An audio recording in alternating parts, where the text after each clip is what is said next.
قلت من كام يومين كده يا حبايبي أن الاستشهاد لم يكن حدثا فجائيا للشهيد بص لنفسه بيبقى شهيد، لا، الشهيد كان شهيدا منذ أيام كثيرة ومنذ شهور ومنذ سنين قبل أن ينال الاستشهاد فعلي حرفي. إزاي؟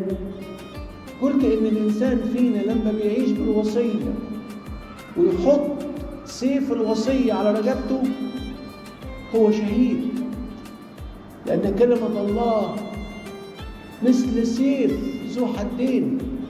سيف كلمة الله حية وفعالة وأمضى من كل سيف ذي حدين.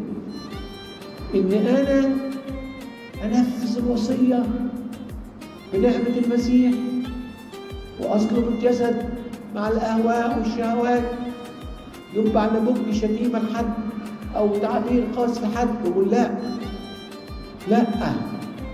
أنا بسيف الكلمة اللي بتقول لا تنتقموا لأنفسكم لأنكم أنا أجازي، أنا هكون شهيد للكلمة، شهيد التسامح، وقس على ذلك بقية الفضائل.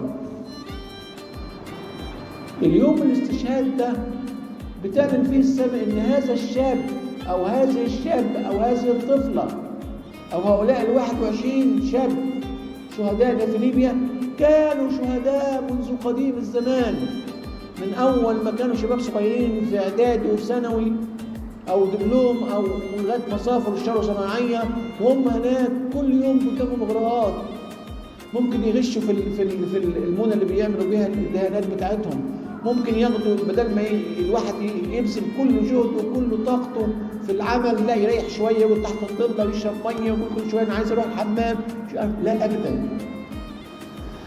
ولم يكن يوم 15 فبراير إلا يوم تتويج وإعلان أن هؤلاء كانوا شهداء، واليوم ظهرت النتيجة. هو أنتوا فاكرين الطالب اللي انتظر نتيجة ويقولوا له فلان ناجح بامتياز مع مرتبة الشرف ده هو ده يوم نجاحه؟ لا، ده هو نجح من بدري، نجح من يوم ما كان بيذاكر ويوصل ليله بالنهار، كان ناجح من أول ما بيركب الموبايل كده والسوشيال ميديا يقعد يصلي أو يقرأ الكتب المذاكرات بتاعته ويذاكر ويعمل. لم تكن النتيجة إلا